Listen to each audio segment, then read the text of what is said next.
నిమిషం సార్. అది మధు గారు ఒక్క నిమిషం సార్. రామకృష్ణ గారు నమస్తే అండి.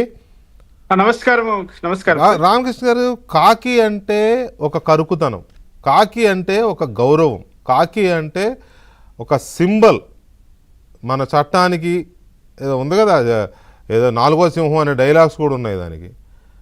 ఇప్పుడు అది ఏ సింహమో ఎందుకు ఇలా చేస్తున్నారో చెప్పలేని ఒక దయనీయమైన స్థితికి వచ్చేసింది పరిస్థితి. మీరు చాలా కేసులు చూస్తుంటారు కదా జడ్జిగా, ఏమనిపిస్తుంది ఇప్పుడున్న పరిస్థితిని చూస్తే? వెంకటకృష్ణ గారు, ముందుగా మీకు అదే విధంగా ప్యానెల్ వంటి పెద్దలు ఎస్పీ మధుసూదన్ గారికి, సోదరుడు బాలకోటయ్య గారికి, విద్యాసాగర్ గారికి, అందరికీ నమస్కారం. మన ప్రేక్షకులకు అందరికీ కూడా నమస్తే అండి. సార్, ఏదేం చెప్పినా కూడా నేను ఒకటే మాట అంటానండి. యూనిఫారం వేసుకున్న గూండాలు పోలీసులు అంటూ సుప్రీంకోర్టే వ్యాఖ్యానించింది. ఇంకా దాని గురించి, యూనిఫామ్ సర్వీసుల గురించి, యూనిఫామ్ వేసుకున్నటువంటి పోలీసు వ్యవస్థ గురించి, వాళ్ళు చేస్తున్న అకృత్యాల గురించి, మీరు ఇంట్రోలో చెప్పినటువంటి ఆ సిఐల భాగవతం గురించి, పోలీసు వ్యవస్థ గురించి ఏం చెప్పుకోవాలన్నా ముందు సుప్రీంకోర్టు వ్యాఖ్యానం ముందర పెట్టుకొని నేను మాట్లాడతాను. ఎందుకంటే ఏదైతే పోలీస్ డిపార్ట్మెంటు ప్రభుత్వానికి, ప్రజలకు చాలా అనుసంధానంగా వ్యవహరించేటువంటి ఒక ఏకైక డిపార్ట్మెంట్ అని నేను భావిస్తాను. కారణం ఏంటంటే ప్రతి చోట ఏదైనా చిన్న సమస్య వచ్చినా కూడా మొట్టమొదటిసారిగా అక్కడికి వెళ్ళే వ్యక్తి పోలీస్. మరి అటువంటి పోలీసు వ్యవస్థ నిర్వీర్యమైపోయినా, లేకపోతే మరొక విధంగా పనిచేయడం మొదలెట్టినా దాని ప్రభావం ప్రభుత్వం మీద పడుతుంది, పోలీసుల కంటే, వ్యక్తుల కంటే. మరి అటువంటప్పుడు ప్రతి పోలీస్ ఆఫీసరు తను చేసేటువంటి పనిని కొంచెం ఆచితూచి ఆలోచించాలి, ఆచితూచి పని చేయాలి.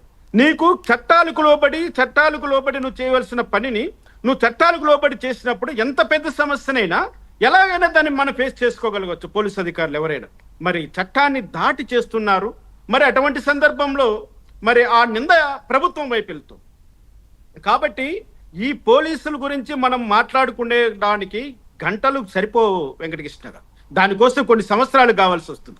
ప్రతి స్టేషన్ గురించి, ప్రతి ఎస్ఐ గురించి, ప్రతి సిఐ గురించి, డిఎస్పీ, ఎస్పీ, ఐజీడీ స్థాయి వరకు ఉన్నటువంటి పోలీస్ అధికారుల పనితీరు కూటమి ప్రభుత్వ అధికారంలోకి వచ్చిన 2 సంవత్సరాల్లో చాలా విషయాలు వెలుగులోకి వచ్చాయి.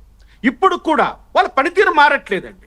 కారణం ఏంటంటే, నాకు ఇటీవల ఒక ఎస్పీ స్థాయి అధికారిని కలిసినప్పుడు ఆయన అంటున్నది ఏంటంటే, 30 సంవత్సరాల పాటు జగన్మోహన్ రెడ్డి అధికారంలో ఉంటాడు కాబట్టి జగన్మోహన్ రెడ్డికి వైసీపీ సిఆర్పిసిగా మార్చేసుకొని మనం పనిచేస్తే చాలు, మన జీవితము బాగా సుఖవంతంగా నడిచిపోతుంది అన్నటువంటి భావనలోకి వాళ్ళు వెళ్ళిపోయారని, దాని నుంచి బయటపడడానికి చాలా నానా తంటాలు పడుతున్నారని, అదేవిధంగా విపరీతమైనటువంటి అవినీతికి అలవాటు పడిపోయినారని, అవినీతిలో నుంచి బయటపడలేక చాలా మంది కొట్టుమిట్టాడుతున్నారని, అటువంటి వాళ్ళని ఈ రోజు రాష్ట్రంలో ఒక చోట కాకపోయినా మరో చోట వాళ్ళని అడ్జస్ట్ చేయాల్సిన పరిస్థితి ఉంది.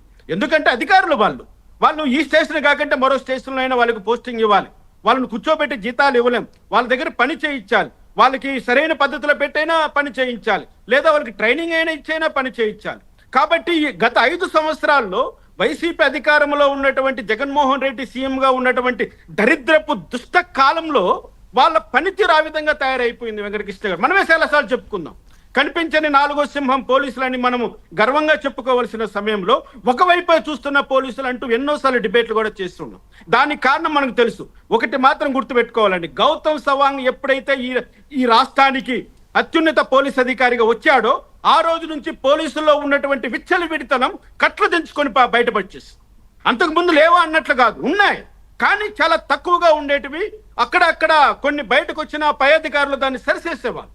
కానీ గౌతమ్ సవాంగ్ గారు ఎప్పుడైతే ఈ రాష్ట్రానికి బాస్ అయ్యాడో ఆ రోజు నుంచి వైసీపీ నాయకుల అసలు కట్టలు తెంచుకొని బయటకు వచ్చి రోడ్డు పైన వాళ్ళు చేసిన విచ్చలవిడితనం, వాళ్ళు ప్రదర్శించిన తీరు, పోలీసులు అందుకు అనుగుణంగా వ్యవహరించిన తీరు అసలు మర్చిపోయామండి. ఒకటి మాత్రం ఇప్పటికీ కూడా ఒక సామాజిక వర్గం కసిపట్టి మరి ఈ పోలీసు వ్యవస్థలో ఉన్నటువంటి అధికారుల చుట్టూ తిరుగుతూ వాళ్ళని ప్రభుత్వం బదనాం చేసే విధంగా వాళ్ళను ప్రేరేపిస్తూ, వాళ్ళతో మీటింగులు పెట్టుకుంటూ, వాళ్ళకు లంచ్ మీటింగులని, టిఫిన్ మీటింగులని, కాక్టైల్ మీటింగులని, రకరకాల పేర్లతో రకరకాలుగా పలు చోట్ల వాళ్ళు సమావేశాలు నిర్వహించుకుంటూ ఒకటి గమనించాలి. ఇటీవల సుప్రీంకోర్టు ఒక మాట అనింది వెంకటకృష్ణ గారు, అది కూడా మర్చిపోకూడదు. మనం సీక్రెట్ గా ఉండవలసిన పార్ట్ 1 CD ఏ విధంగా మీ చేతికి వస్తుందంటే సుప్రీంకోర్టు ఈ మద్యం కేసు విషయంలో వ్యాఖ్యానించినప్పుడు, పెద్దిరెడ్డి మిథున్ రెడ్డి బెయిల్ విషయంలో వ్యాఖ్యానించినప్పుడైనా ప్రభుత్వం మేల్కోవాలి కదండి.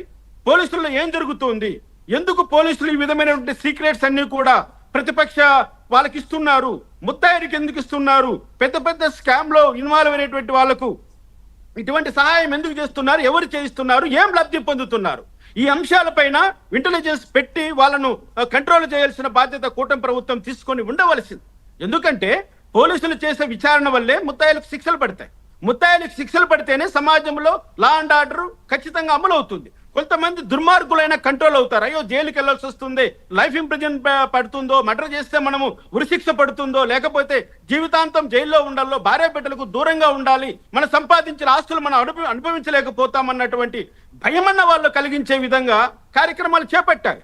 కానీ కేసు డైరీ పార్ట్ 1 ఎంతో సీక్రెట్ డాక్యుమెంటు, అది ముద్దాయిల చేతికి వెళ్ళకూడదు. అటువంటి యొక్క పార్ట్ 1 షెడ్యూల్ కానీ, ఇన్వెస్టిగేషన్ లో చేస్తున్నటువంటి సైంటిఫిక్ ఎవిడెన్స్ కానీ, లేకపోతే రకరకాలుగా సేకరిస్తున్న సమాచారం కానీ ముందుగానే ముద్దాయిల చేతులకు ఎలా వెళ్ళిపోతున్నాయి? వాళ్ళు ఏ విధంగా వాటిని డైరెక్ట్ గా తీసుకెళ్లి సుప్రీంకోర్టులో డాక్యుమెంట్ కింద ఫైల్ చేసేస్తున్నారు అంటే దాన్ని ఏ కోణంలో చూడాలి మనం? ఇక్కడ పోలీసు వ్యవస్థను నిందించడం కాదు. అదే లీకేజీలు ఉన్నాయి. లీకేజీల్ని ప్రభుత్వం అరికట్టలేకపోతుందా, లేక చూసి చూడనట్టు వదిలేస్తుందా, ఏంటి అనేది అర్థం కావట్లేదు. దీని మీద అసలు వీళ్ళకి ఇప్పుడు పోలీసులకు కూడా ఉద్యోగ ధర్మం తెలిసి ఉండాలి, ఉద్యోగ భయం కూడా ఉండాలి. ఇప్పుడు ఈ రెండూ లేకుండా పోతున్నాయి. విచిత్రమైన పరిస్థితి. ఉద్యోగ ధర్మము కట్టుబడి ఉండట్లేదు వాళ్ళు, ఉద్యోగ భయం కూడా లేదు. అంటే ఆల్రెడీ బాగా ఇబ్బడి ముబ్బడిగా సంపాదించి పెట్టేసుకున్నారు, ఇక ఉద్యోగమైనా పర్లేదు మనకు అనుకుని మరింత తెగబడుతున్నారా ఏంటి అనేది అర్థం కాని పరిస్థితి. దీని మీద ఇంకొంచెం డీప్గా మాట్లాడదాం సార్, ఒక చిన్న బ్రేక్ తర్వాత.